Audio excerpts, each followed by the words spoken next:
गीता के आज 11वें अध्याय का पाठ भी करना चाहता हूँ। ये श्री कृष्ण भगवान की साक्षात वांगमयी मूर्ति है। मैं आपको बता देना चाहता हूँ कि क्रम से गीता के 5 अध्यायों को 5 भुज जानो, 10 अध्यायों को 10 भुजाएँ समझो, और 1 अध्याय को उदर, और दोनों अध्यायों को दोनों चरण कमल जानो। इस प्रकार ये भगवान की साक्षात वांगमयी मूर्ति ही है। ये ज्ञान मात्र से महान पातकों का नाश करने वाली है, और इसलिए गीता के आधे चौथाई कुछ भी जो भी आपको अवसर मिले उसको पढ़ने की और सुनने की आपको चेष्टा करनी चाहिए। ये सनातन धर्म में कुल को तारने का बहुत अच्छा साधन है। और जैसे कि हमारी संस्कृति इस समय जो है बहुत ही खराब स्थिति में जा रही है। आजकल के आधुनिक युग के जो छोटे बच्चे हैं वो लोग मिशनरी स्कूलों में पढ़ते हैं, तो उनको अपनी संस्कृति की जानकारी नहीं हो पाती। तो मैं अपने जानने वाले भक्तों से यह निवेदन करूंगा कि भक्तों उनको जो है अपने बच्चों को सुबह जगाइए, शाम को जल्दी सोने के लिए कहिए, और उनको दिन में पढ़ाइए, और दिन में थोड़ी देर यदि स्कूल से आने के बाद समय मिलता है तो उसमें रेस्ट करके उसके बाद पढ़ाई करें, और शाम को जल्दी सोएं, और शाम को जल्दी सोने के बाद सुबह वो लोग जल्दी उठें तो उनसे स्कूल जाने में भी उनको सुविधा होगी। और साथ ही आप लोग यदि पूजा पाठ करेंगे तो छोटे बच्चे यदि उसको देखेंगे तो उनको कुछ भी बताने की आवश्यकता नहीं रहेगी, और वो अपने आप सब कुछ सीख जाएंगे। तो चलिए गीता के श्रीमद्भागवत गीता के 11वें अध्याय का महात्म्य की तरफ चलते हैं। ओम श्री परमात्मने नमः। ये कहते हैं कि जरा मरण का मनुष्यों का कारण है, तो इस वजह से इसका पाठ बहुत आवश्यक है।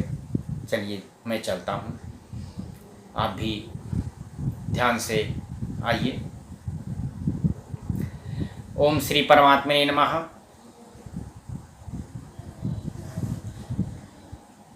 ग्यारहवां अध्याय। इस प्रकार भगवान के वचन सुनकर अर्जुन बोले कि हे भगवान, मेरे पर अनुग्रह करने के लिए परम गोपनीय आध्यात्मिक विषयक वचन अर्थात उपदेश आपके द्वारा जो कहा गया उससे मेरा यह ज्ञान नष्ट हो गया है, क्योंकि हे कमल नेत्र, मैंने भूतों की उत्पत्ति और प्रलय आपसे विस्तार पूर्वक सुने हैं तथा आपका अविनाशी प्रभाव भी सुना है। हे परमेश्वर, आप अपने को जैसा कहते हो यह ठीक ऐसा ही है, परंतु हे पुरुषोत्तम, आपके ज्ञान ऐश्वर्य शक्ति बल वीर और तेज युक्त रूप को प्रत्यक्ष देखना चाहता हूँ।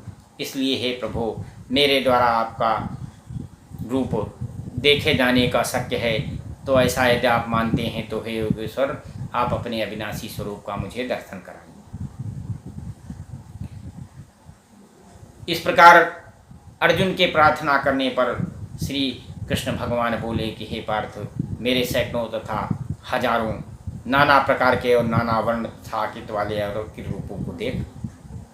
हे भरतवंशी अर्जुन, मेरे में आदित्यों को अर्थात आदित्य के 12 पुत्रों को और 8 वसुओं को, 11 रुद्रों को तथा दोनों अश्विनी कुमारी को और 49 मरुदगणों को देख, तथा और भी बहुत से पहले न देखे हुए आश्चर्यमय रूपों को देख।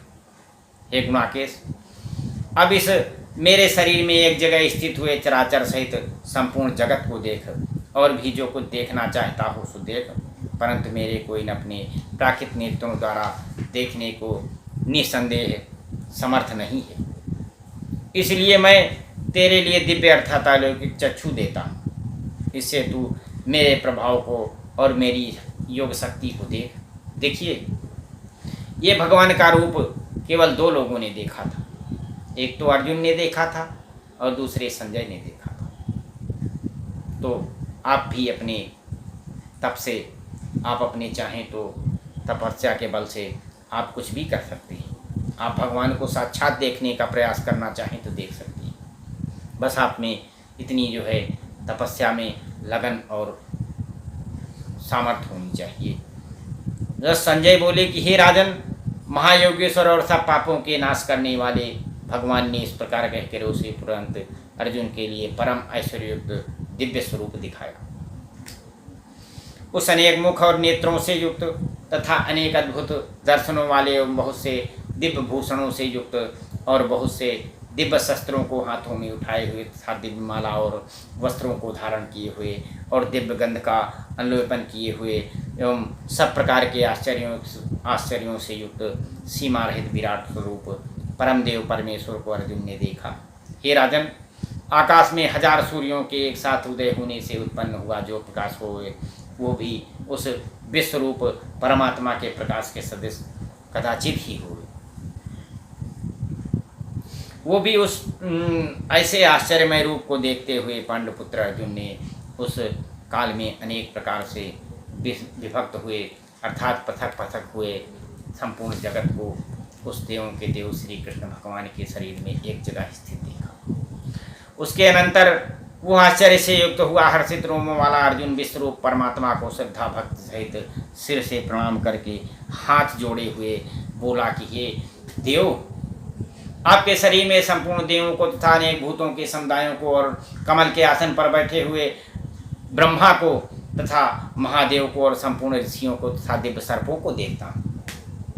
हे संपूर्ण विश्व के स्वामी, आपको अनेक हाथ पैर मुख और नेत्रों से युक्त तथा सब ओर से अनंत रूपों वाला देखता हूँ। हे विश्वरूप, आपके न अंत को देखता हूँ तथा न मध्य को और न आदि को ही देखता हूँ। हे विष्णु, आपको मैं मुकुट युक्त, गदा युक्त और चक्र युक्त सब ओर से प्रकाशमान तेज का पुंज प्रज्वलित अग्नि और सूर्य के सदस्य ज्योति युक्त देखने में अति गहन और अप्रमेय स्वरूप सब ओर से देखता हूँ। इसलिए हे भगवान, आप ही जानने योग्य परम अक्षर हैं अर्थात परम ब्रह्म परमात्मा हैं। आप ही इस जगत के परम आश्रय हैं तथा आप ही अनादि धर्म के रक्षक और आप ही अविनाशी सनातन पुरुष हैं, ऐसा मेरा मत है। हे परमेश्वर, मैं आपको आदि अंत और मध्य से रहित तथा अनंत सामर्थ्य से युक्त और अनंत हाथों वाला तथा चंद्र सूर्य रूप नेत्रों वाला और प्रज्वलित अग्नि रूप मुख वाला तथा अपने तेज से इस जगत को तपायमान करता हुआ देखता हूँ। हे महात्मन, इस स्वर्ग और पृथ्वी के बीच का संपूर्ण आकाश तथा सब दिशाएं एक आपसे ही परिपूर्ण हैं तथा आपकी इस अलौकिक और भयंकर रूप को देखकर तीनों लोग व्यथा को प्राप्त हो रहे हैं। हे गोविंद, वे देवताओं के समूह आप में ही प्रवेश करते हैं और एक भयभीत होकर हाथ जोड़े हुए आपके नाम और गुणों का उच्चारण करते हैं तथा महर्षि और सिद्धों के समुदाय कल्याण होवे ऐसा कहकर उत्तम उत्तम स्तोत्रों द्वारा आपकी स्तुति करते हैं। हे परमेश्वर, जो 11 रुद्र और 12 आदित्य तथा 8 वसु और साध्यगण विष्णुदेव तथा अश्विनी कुमार और मरुदगण और पितरों का समुदाय तथा गंधर्व अक्षराक्षस और सिद्धगणों के समुदाय हैं, वे सभी विस्मित हुए आपको देखते हैं। हे महाबाहो, आपके बहुत मुख और नेत्रों वाले तथा बहुत से हाथ जंघा और पैरों वाले तथा बहुत से उदरों वाले तथा बहुत सी विकराल दाढ़ों वाले भयानक रूप को देखकर सब लोग व्याकुल हो रहे हैं तथा मैं भी व्याकुल हो रहा हूँ, क्योंकि हे विष्णु, आकाश के साफ स्पर्श किए हुए देदीप्तमान अनेक रूपों से युक्त तथा फैलाए हुए मुख और प्रकाशमान विशाल नेत्रों से युक्त आपको देखकर भयभीत अंतःकरण वाला मैं धीरज और शांति को नहीं प्राप्त हो रहा हूँ। हे भगवान, आपके विकराल दाढ़ों वाले और प्रलय काल की अग्नि के समान प्रज्वलित मुखों को देखकर दिशाओं को नहीं जानता हूँ और सुख को भी नहीं प्राप्त होता हूँ। इसलिए हे देवेश, हे जगन निवास, आप प्रसन्न हों।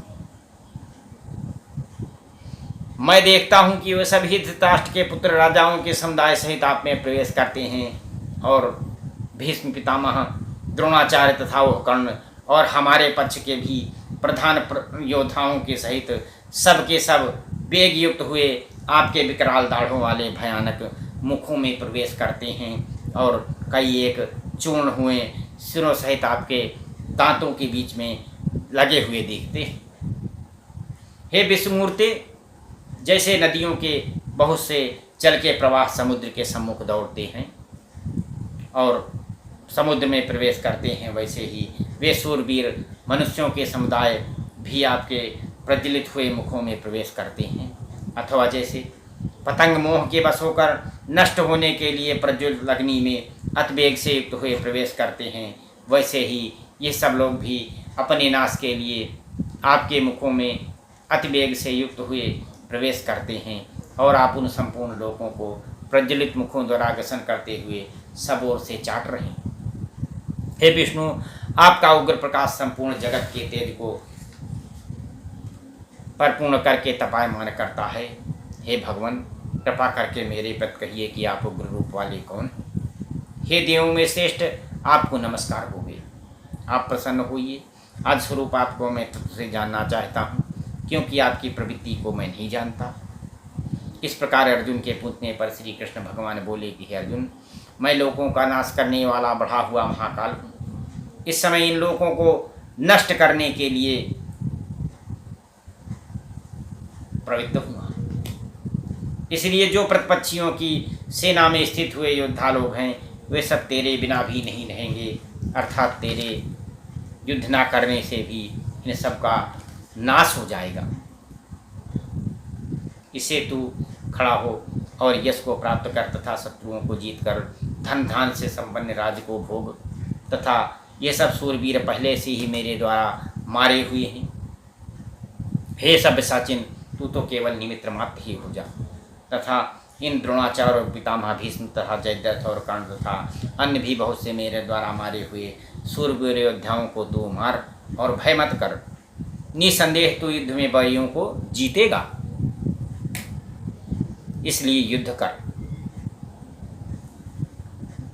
इसके उपरांत संजय बोले कि हे राजन केशव, भगवान के इस वचन को सुनकर मुकुटधारी अर्जुन हाथ जोड़े हुए कांपता हुआ नमस्कार करके फिर भी भयभीत हुआ प्रणाम करके भगवान श्री कृष्ण के प्रति गद्गद वाणी में बोला कि हे अंतर्यामी, ये योग्य ही है कि जो आपके नाम और प्रभाव के कीर्तन से जगत हर्षित होता है और अनुराग को भी प्राप्त होता है, तथा भयभीत हुए राक्षस लोग दिशाओं में भागते हैं और सब सिद्ध गणों के समुदाय नमस्कार करते हैं।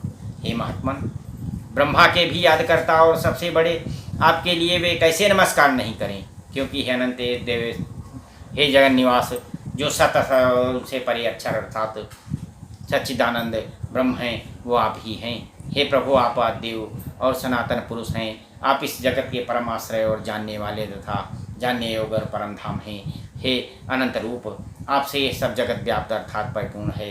हे हरे, आप वायु, यमराज, अग्नि, वरुण, चंद्रमा तथा प्रजा के स्वामी, ब्रह्मा और ब्रह्मा के भी पिता हैं। आपके लिए हजारों बार नमस्कार नमस्कार हुए, आपके लिए फिर भी बारंबार नमस्कार नमस्कार हुए। हे अनंत सामर्थ्य वाले, आपके लिए आगे से और पीछे से भी नमस्कार हुए।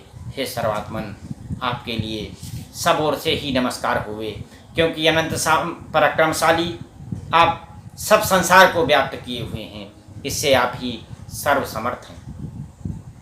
हे परमेश्वर, सखा ऐसे मानकर आपके इस प्रभाव को न जानते हुए मेरे द्वारा प्रेम से अथवा प्रमाद से हे कृष्ण, हे यादव, हे सखे, इस प्रकार जो कुछ हठपूर्वक कहा गया है, और हे अच्युत, आप जो हंसी के लिए विहार सैया आसन और भोजनादिकों में अकेले अथवा उन सखाओं के सामने भी अपमानित किए गए हैं, वो सब अपराध अप्रमेय स्वरूप अर्थात अचिंत्य प्रभाव वाले आपसे मैं क्षमा कराता हूँ। हे विश्वेश्वर, आप इस चराचर जगत के पिता और गुरु से भी बड़े गुरु एवं अति पूजनीय हैं। हे अक्षय प्रभाव वाले, तीनों लोकों में आपके समान भी दूसरा कोई नहीं है, फिर अधिक कैसे होवे। इससे हे प्रभु, मैं शरीर को अच्छी प्रकार चरणों में रखकर और प्रणाम करके स्तुति करने योग्य आप ईश्वर को प्रसन्न होने के लिए प्रार्थना करता हूँ। हे देव, पिता जैसे पुत्र के और सखा जैसे सखा के और पति जैसे प्रिय स्त्री के, वैसे ही आप भी मेरे अपराध को सहन करने के लिए योग्य हैं। हे विष्णुमूर्ते, मैं पहले न देखे हुए आश्चर्य में आपके इस रूप को देखकर हर्षित हो रहा हूँ और मेरा मन भय से व्याकुल भी हो रहा है। इसलिए हे देव, आप उस अपने चतुर्भुज रूप को ही मेरे लिए दिखाइए। हे देवेश, हे जगन निवास, प्रसन्न होइए। हे विष्णु, मैं वैसे ही आपको मुकुट धारण किए हुए तथा गदा और चक्र हाथ में लिए हुए देखना चाहता हूँ। इसलिए हे विश्वरूप, हे सहस्त्रबाहो, आप उसी चतुर्भुज रूप से युक्त होइए। इस प्रकार अर्जुन की प्रार्थना कर सुनकर श्री कृष्ण भगवान बोले कि हे अर्जुन, अनुग्रहपूर्वक मैंने अपनी योग शक्ति के प्रभाव से यह मेरा परम तेजोमय सबका आदि और सीमा रहित विराट रूप तेरे को दिखाया है, जो कि तेरे सिवा दूसरे से पहले नहीं देखा गया।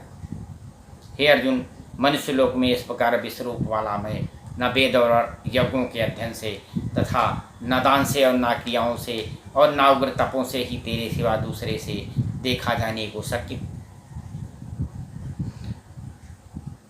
इस प्रकार के मेरे इस विकराल रूप को देखकर तेरे को व्याकुलता न हुए और मूढ़ भाव भी न हुए, और भय रहित प्रीतियुक्त मन वाला तू उसी मेरे इस शंख चक्र गदा और पद्म सहित चतुर्भुज रूप को फिर देख। उसके उपरांत संजय बोले कि हे राजन, वासुदेव भगवान ने अर्जुन के प्रति इस प्रकार कहकर फिर वैसे ही अपने चतुर्भुज रूप को दिखाया, और फिर महात्मा कृष्ण ने सम्मूर्त होकर इस भयभीत हुए अर्जुन को धीरज दिया।